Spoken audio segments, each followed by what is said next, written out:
back to Q&A with S&A. I'm Andrea. I'm Shane. And today we are joined in our studio by the lovely Naomi Way, who is the Managing Director of Moss & Co.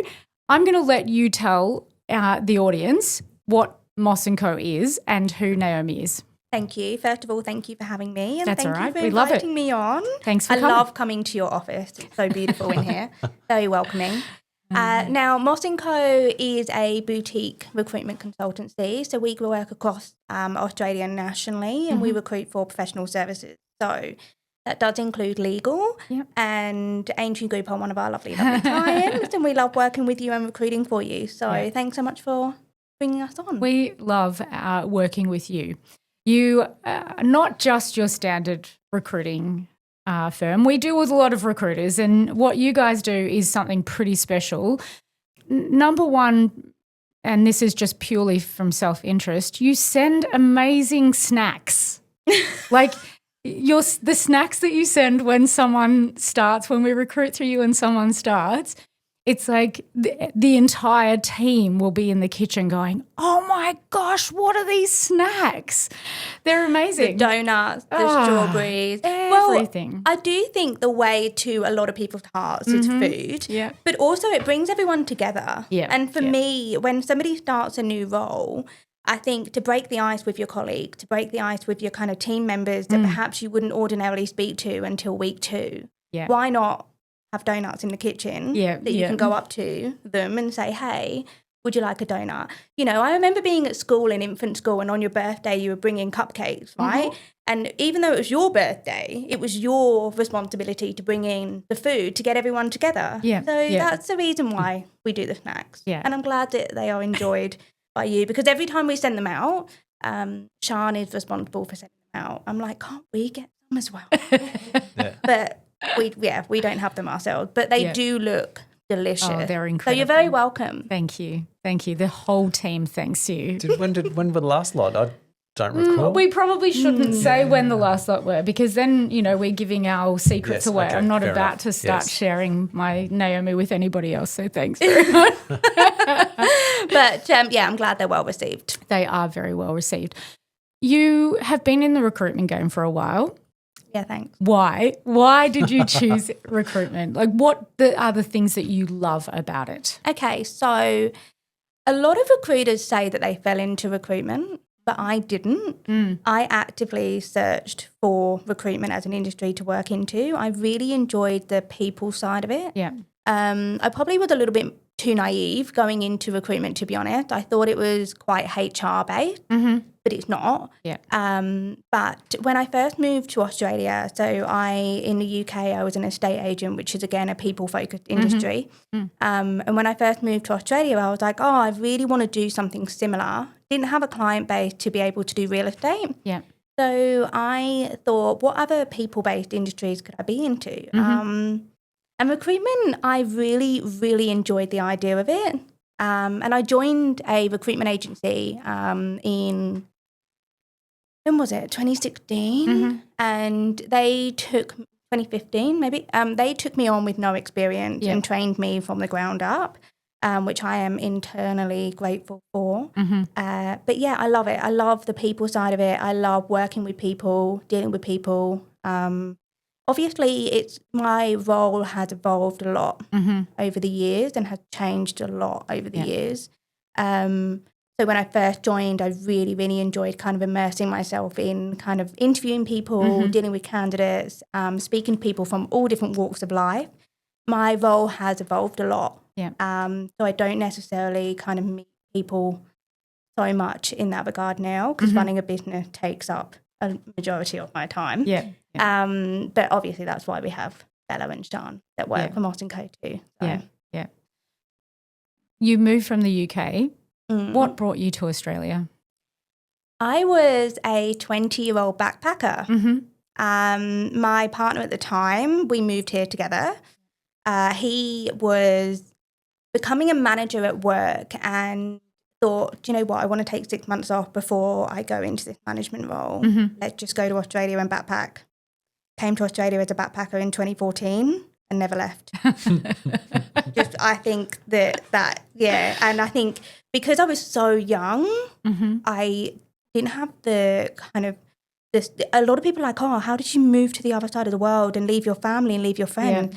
I didn't even think about that. I was, 20 years old and I was like, I'm a backpacker and I'm going to go backpack around Australia. I'll be home in 6 months. Mm-hmm. So I didn't have that scared kind of mindset. Yeah. But I do remember being on the way to the airport and my partner's mum was driving us and I didn't talk the whole way. So I thought I was going to throw up. But and Australia is definitely home for me now. Mm-hmm. Obviously, it's been 11 years, so it's been a long time. But like every other Brit, I think we prefer Australia.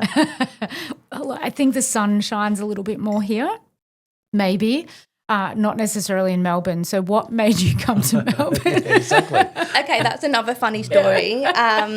So we travelled up the coast, my partner and I, and when we got to Brisbane, I have family that live in Noosa. Mm-hmm. Beautiful part of the world. Yeah. I didn't realise actually at the time how beautiful. So we lived there for 8 months and then Harry said to me, I really want to stay longer. The only avenue for us to stay longer was for him to get sponsored. Okay. And so for him to get sponsored, we were like, right, what city do we want to settle in? Mm-hmm. We had lived in Sydney for maybe 3-4 weeks, or not lived, sorry, had travelled there. We had obviously lived in Noosa for 8 months. Yeah. So we were like, we don't want to do Brisbane because if we have to go home, we've already lived this side. Yeah. We don't want to do Sydney because we didn't like it as much.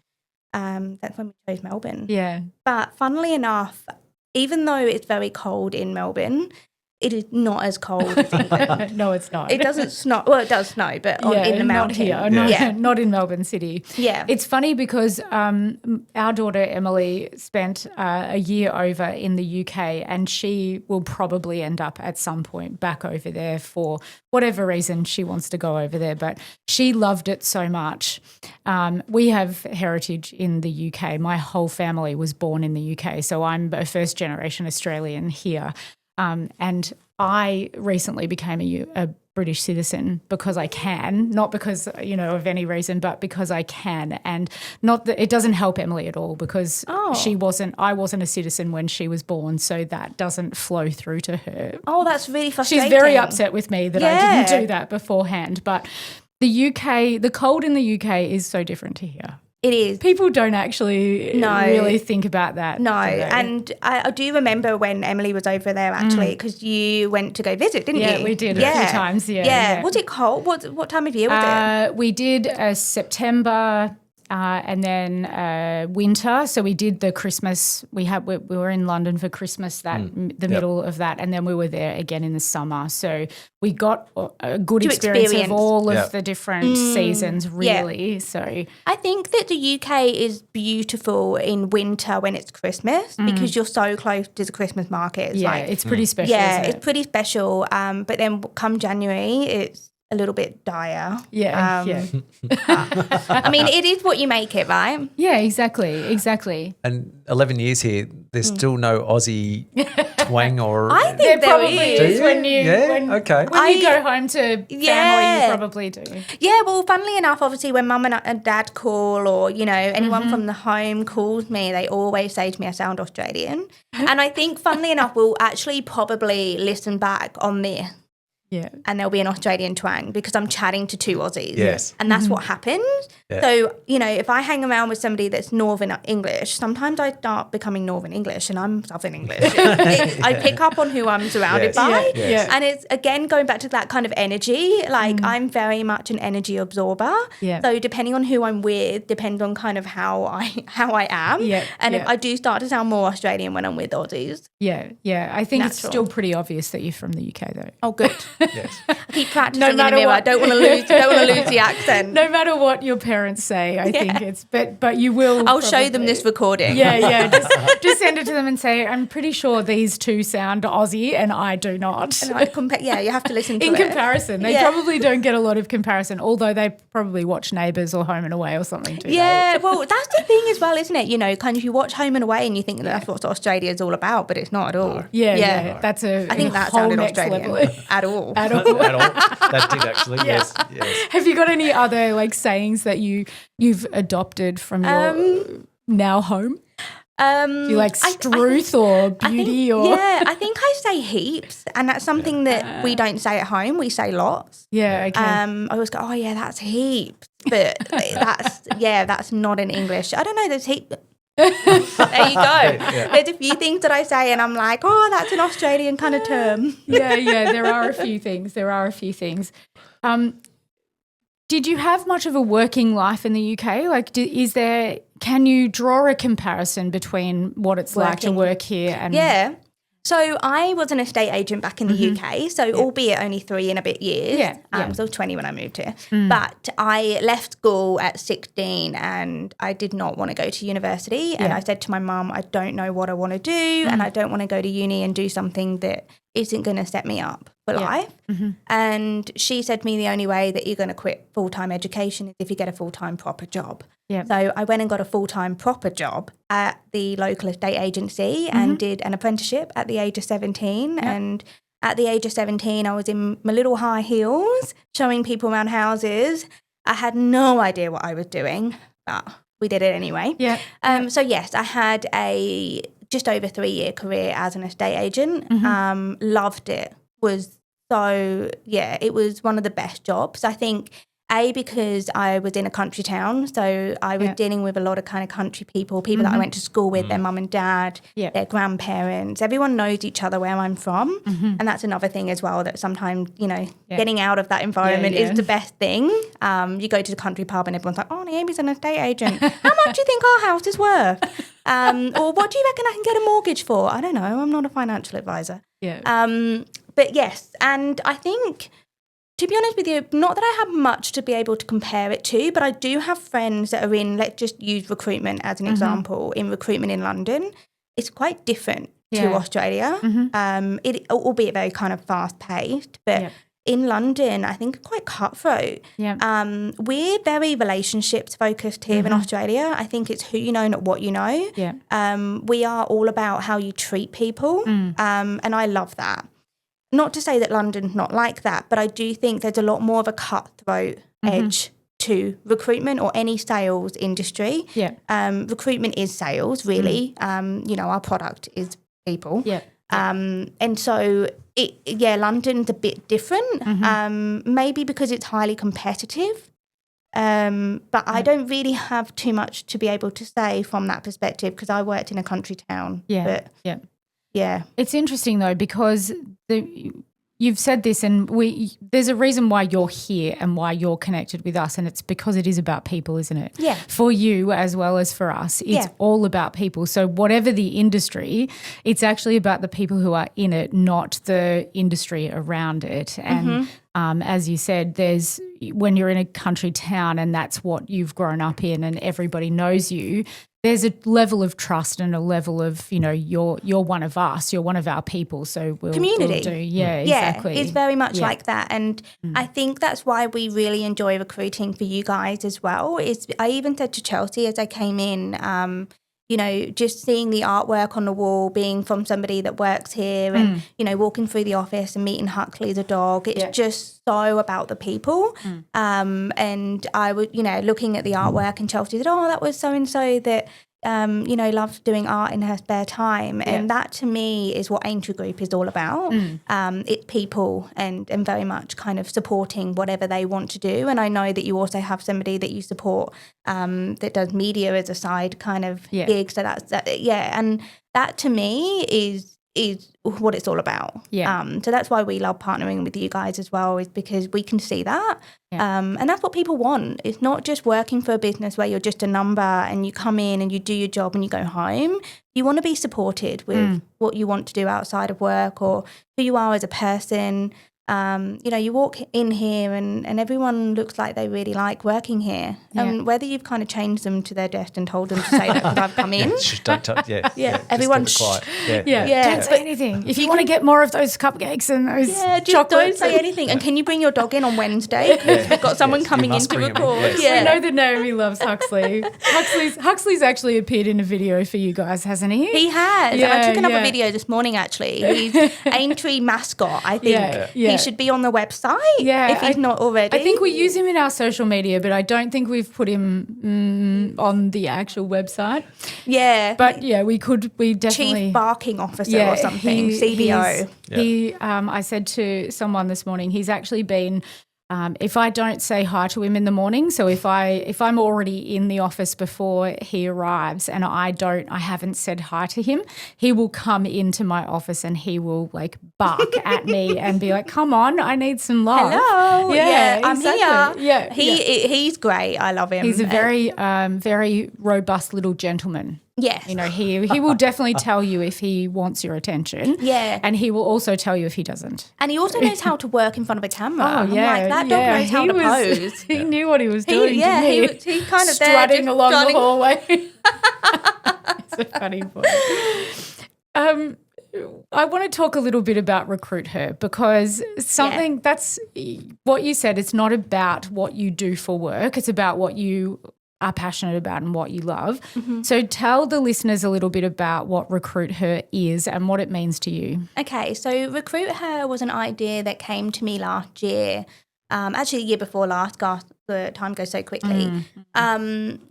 When I first set up Moss & Co, I was a solo person, you know, running a business, but not only running a business, kind of trying to build a business within a male-dominated industry and sector. Yep. And there wasn't really any kind of network or support or really kind of community, and we always go back to the word community, which could bring people together within the recruitment industry. I think the recruitment industry used to be very kind of, again, cutthroat. Don't talk to your competitors, don't look at them in the eye, don't speak to people that are in the same thing that you're doing. And that has changed a lot over the years. But there wasn't and still isn't. I think RecruitHer is probably one of the only communities there is where we all come together because we're all here to do a purpose and have a job. And RecruitHer has actually evolved a lot since I first launched. So RecruitHer was very much initially set up to be a community for women in leadership and women in business and to bring us all together, have real conversations and talk about how we can change the industry as well.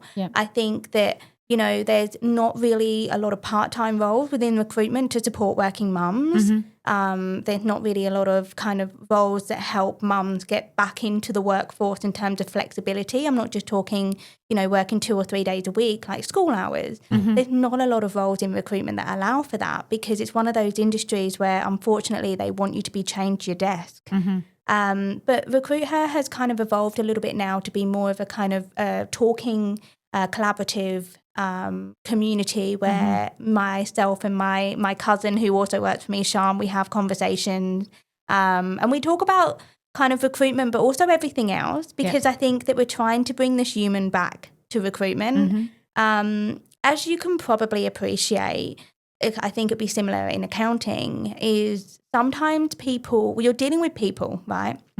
And people can see you as a robot and can see you as not really having feelings and can treat you like you're not a human. And we talk about ghosting in the dating world. That happens in recruitment all the time. And not just that, people don't treat you the nicest in terms of clients either. You know, sometimes we can get spoken to awfully. As well as candidates. And I think that RecruitHer is just trying to tell people that we are humans and we are here just to do a job. And again, going back to community, like trying to be relatable for the industry. And I'm so sorry that I've gone off on a bit of a tangent there. That's okay. But like anything, I think that you have to evolve with times. And I think I'm very much a believer that you know what direction you want to go in. And sometimes that direction, you just got to go down that path because you're like, oh, this feels good.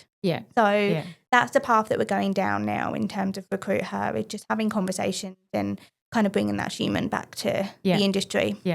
I think, you know, we've been in business for a long time and recruitment is one of those things where sometimes people see it as an expense that they don't want to have to put money towards, which is fair. Because, you know, we're all about making a dollar and making sure that it's expensive as well. It's not cheap. It is expensive, isn't it? And I wanted to just talk a little bit about that for a bit as well, because we firmly believe in using recruiters like you, particularly like you, because you know our business and you know the sorts of people that we would want to have as part of our business. And that's the important part, isn't it? It's the people element of the recruitment. You can find recruiters out there who will just throw 100 candidates your way and there will be no vetting and no worry about who they are. But that's not what you guys do. It certainly isn't what the recruiters that we partner with do, and there's a reason for that. But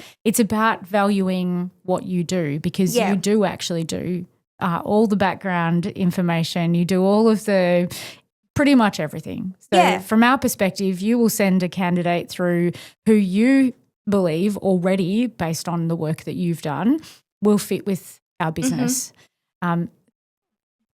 What pushback comes to you about those sorts of things? Yeah. How do you have that conversation with somebody? Well, it's actually all about having the conversations around the value that you bring, and you're paying for work, not a candidate. I'm very much of that mindset. I think a lot of recruiters, they can kind of, like I said before, sell people, right? So they might send you 100 CVs and they're trying to sell a candidate. They're not selling the work that they're doing. And the work that you're doing in the background is going out there and advocating for your firm. And so we'll find out about Aintree Group, what makes you tick, what the culture's like, even down to giving kind of strategic advice as well. So I have in the past had to have conversations with clients that have come to me and said, this is what we're looking for. And I've had a conversation about what they're looking for. And I've said, well, actually, I don't think you need that at all. I think you need an operations manager, whatever it may be. And so having that conversation with them and then finding someone that ticks that box and that enables them to do what they love doing is definitely, and I think that you're paying for the work that we do in terms of going to market advertising for your firm, but also having a chat to those candidates and making sure that we're, aligning them with what they want as well.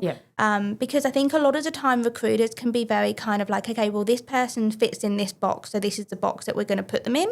But actually, people are always wanting to grow and progress and change and, learn new things as well. And so it's not all about like for like and slotting people into a role that kind of is what they're already doing. What do they want to do moving forward? How can we support them with that? But also, how can we align them with a business that helps support them with what they want to do moving forward? So it's a mutual kind of thing. And I always compare it a little bit to dating, is that you can mold the experience, you can teach people stuff, but you can't change their personality. So as long as you align as a person and personalities, you can teach the rest. And so as long as we're going to market and we're trying to find somebody that aligns with your values and your culture and what you bring, and they also have the values and the culture that you're looking for, we can align that. And we can mold the rest. And teach the rest. Or you can teach the rest. And with going forward, threats to recruitment, so AI, technology, things like that. Are you concerned with any of those things, or is there anything that? Not really. No? So AI, I use AI every day. It actually is so, I think, something that's going to help our business, especially Moss & Co. Evolved. I think if you're threatened by AI, then you're probably not running a business correctly. As long as you can use AI to help push you forward to the next, whatever we're doing moving forward, then you're doing the right thing. I think you can't replace a human. And as long as we're doing what we should be doing, which is kind of being more human, what we spoke about, community, and making sure that we're, bringing our personality into things, AI will never be able to replace that. So as long as you see it as working with you, not against you, Do you think that in your business? I 100% agree. You still that, again, we talked about this constantly, face-to-face interaction is a critical thing. The AI tools can make you more efficient in the back end maybe, but clients still want that face-to-face interaction and that personalised service. So, absolutely agree. Yeah, absolutely. And it can probably help us streamline our job, right? So, if a client has a question, maybe they could ask the AI generator that question to kind of save asking you, but they're always going to need a human to help them at the end of the day. And it's the same with recruitment. And I think that the companies that are threatened by AI, they're probably not evolving the way that they should be evolving. The other one I was going to ask you is about the volume of recruitment opportunities for you and whether that's a barometer for how the economy is going. So getting into the more numbers type thing, do you sense in terms of the volume of potential opportunities you're getting, is that reflective of what the economy is saying? We see it from both sides. Yeah. So we see a number of jobs being pulled or people not, being a bit more careful with recruiting, but we also see it from a candidate perspective. So when the economy is not going great, we see candidates not wanting to move. They're secure in their role at the moment. They don't want to leave. They don't want to start a new probation. They don't want to start a new industry, whatever it may be. The only reason they would move is for more money, but firms aren't paying that more money because they're, every business is suffering. Yeah. So that's when we see the kind of pull method within recruitment, and also as well the misalignment when it comes to market. So at the moment there is a little bit of a misalignment to what clients are offering versus what candidates are looking for. So if I just do it in a blanket rule, so we obviously, one of our sectors is law firms, right? So we recruit for law firms. And what they're offering, let's just say for argument's sake, they want someone in the office 4 days a week. They're offering a top end package of, I don't know, let's say $19.95 for a candidate. And they also, want someone that has got XYZ experience. When we're going to market with that, pre-COVID, it was easy, right? But now when we talk to candidates, they want more work from home, more flexibility, more money because the economy is suffering. But also they want more than they're not just a job. They're not just going to go in and say, I'm going to leave this company to go to this company and do a lateral move. They don't want to do a lateral move. They want more. But what does that more look like? And I think that more sometimes does look like money, and we're struggling to pay more money at the moment. Businesses are struggling. More flexibility, work from home. A lot of businesses are paid millions and millions of dollars to have an office. Yeah. They want people in. Again, going back to face, they want the culture to be back. They want people in the office. They want that collaboration. Yeah. They want all of those things. So that is a real thing. That is, you're seeing that shift back to that? Yeah. A lot of firms are wanting people back in. They will offer flexibility. I think 1 to 2 is our typical kind of ratio within the legal industry, for example. And I think legal and accounting are very similar when it comes to that. But candidates, some of them, and also you have to remember, right, that in COVID, a lot of people, they bought houses down in Mornington or in Ocean Grove, or, they decided to go and live regionally because they could work from home. Well, now the companies that they work for are wanting them back in the office and they're struggling to find work.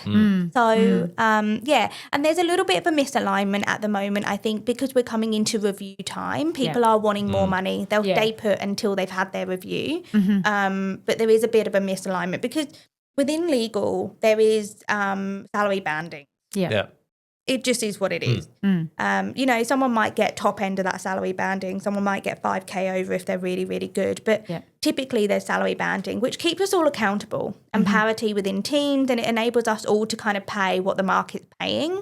But sometimes that does lead to misalignment. So and that'd be a challenge both on the employer side and the employee side, educating both. And managing expectation, educating both, and finding a middle ground. And also just, I think there's a lot of people that did get a little bit of a bump up in 21 when there was a little bit of a, in COVID in 2020, a lot of firms let people go. And then in 21, when we went back into the office for that short period, they thought, oh my goodness, we need people back. So they rehired. But when they rehired, they had to pay above market rate because everyone was hiring. So in order for them to be, attractive within the market, they had to pay a little bit more. And so people that got a bump up in 21, typically within the legal support, especially legal support, the average tenure is a year. I don't know if you know that. Wow. Yeah, it's only a year. So that came from a market insight on LinkedIn. So take everything with a grain of salt. But average tenure is a year. I think it's a year, 1 month now. Gosh. So if we think about people that moved in 21, they were moving in, 22, 23, 24, and they're not getting the annual increments that they were getting pre-COVID. The salary hasn't kind of gone up from what was offered in 21, 22. Yeah, that's an interesting stat, people only being in a firm for a year. I think how does the market manage that though, Naomi? Because I can, as an employer, I would be thinking if somebody has skipped job year after year, and this is, I guess, a thing that not even in this industry, but just in general, with a CV, how do you explain a candidate that, if you're putting forward a candidate to a firm and they have moved every year for 4 years, how do you have that conversation with someone? I know. I think from an employer perspective, you can see that as a red flag. But I think from an employee perspective, why have they moved every year? Has it been because of culture? Has it been because of salary? Or has it been because of location? Or has it been because of area of law? There are so many variables to why they would have moved.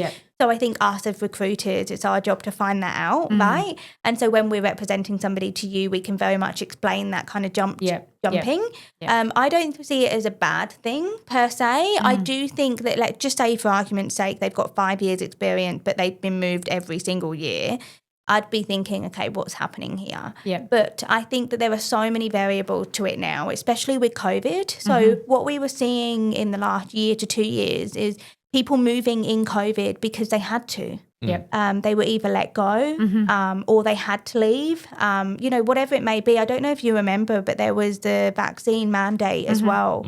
And so if you didn't have the vaccine, you were basically told you had to leave. So there were so many reasons as to why these people would have left their job. I can see from an employer perspective that it can be a bit of a red flag, more so because you're investing time, energy and money into this person. You don't want them to then leave, right? But I think as long as you're creating an environment where you can do everything you can to ensure this person has the utmost success, anything that's out of your hands is out of your hands, right? And I think there's a lot of candidates out there that they are just looking for a nice culture, and unfortunately, it is hard to find. It is. There's a lot of personalities within the industry, and I'm not just talking about legal or accounting. I'm talking about any kind of organisation. Is that, the more people you have, the more personalities you have, right? And it's just about finding a home for that person. And quite often they haven't found a home through no fault of their own. So just having a conversation around that. And I think as well, for me, I'm a bit of an innocent till proven guilty personality, which has kind of put me in strife before, but I love to lead by that, but also see that in people. So even though I've been in the industry over 10 years and I know that there's a lot of people that are not great, I also just see the best. And so if there is somebody that I'm like, okay, well on paper, they look to, this X, Y, and Z, we need to explain the reasons why. And that's why recruiters are there, right? To bring the CV to life and also kind of, sell that person as who they are rather than what they are on paper. And I think for us, that's why we really do rely on our partner recruiters, because that's what I guess it's what we expect. If you're not a recruiter who works that way, then you're probably not on our list of preferred recruiters, because the amount of information that you can get about a candidate that does not equal what their CV says or the info. I know you guys don't even send the candidate's CV. You send your own, what you've done work on, so that we get the best understanding of it. And if there are jumps in career or there's things that are kind of an anomaly or a red flag for an employer, you guys are always on top of that information in advance. You'll, call and say, I've got a CV that I want to send across to you, but I need to talk to you about this candidate first. And I think that's, that is the enormous value that a business owner can get from using a recruiter. Yes, there's an investment of money that needs to be paid to the recruiter, but that's a good way to say it. Investment, not an expense. It's definitely an investment, because the amount of time that you can save on, explaining a candidate's situation, and then the potential backwards and forwards that go on, because in my experience, we're not just employing the person and it's all nice and smooth and everything is fine. There'll always be questions back and forth. There'll always be, what about this part of the contract? And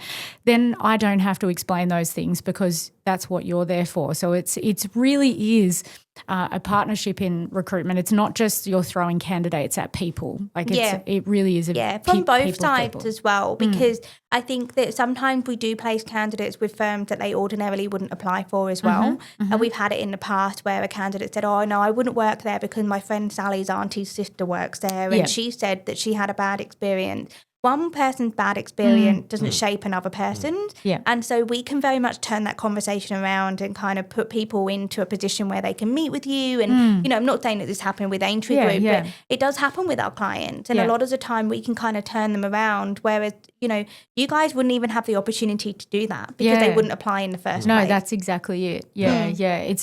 It's one of those things where, it is a big expense to a business to have to recruit people. But I think there's the hidden cost as well, that if you're doing it yourself, if you're putting an ad on Seek or another online platform, there's the, having to go through people's CVs and all of that sort of stuff that we just don't have to do that because, you'll send someone to me who's already been interviewed, who you've, met with, you understand them really well, and you've explained to them what we are about as well. So oftentimes we have people who come in for an interview who they've been introduced by Naomi or one of our other partner recruiters, and they really don't have a lot of questions because the questions have all been answered in advance of that interview because you guys do what you've got to do. So we always say that we've kind of done 80% of the work, but, the candidate going in for interview is doing a lot of the work. You guys are doing a lot of work at interview, but in terms of making sure that they're, the right person to put in front of you. We're kind of doing all of that. And I think as well, I do believe that a lot of people, they kind of struggle in the interview process and to sell themselves. But I see that from an employer perspective as well. Sometimes you can kind of talk to candidates and not be able to sell yourself the best because you know what you do every day. And you do it and you don't even think about it. And you're a great place to work, but how do you actually sell that? Whereas, we're not going to care if we go, they're one of the best places to work. Honestly, they've got, you're not going to want to beat yourself up like that because they might turn around and go, well, of course they're going to say that. Exactly. So we're advocating in the market for things that, you necessarily. I've got a quick question for you. Moss & Co. Where does the name come from? Okay, so as you could probably appreciate as well, naming a business is one of the hardest things. I did not know it was going to be that difficult. So Moss is my grandmother's maiden name. And my grandmother growing up, her and I were very, very close. She and I had a wonderful relationship. And to her, she always said to me, we're Mosses, we are. And to her, Moss meant determined and hardworking. She always talked about her dad, who kind of they milked cows in the morning together and were very, very hardworking. And she's so proud to be a Moss at heart. And so when I was naming the business, I kind of went back and forth with so many different names, but always stuck with Moss. Because to me, it kind of, I grew up thinking that it was hardworking, determined. That's one of the best reasons to name a company.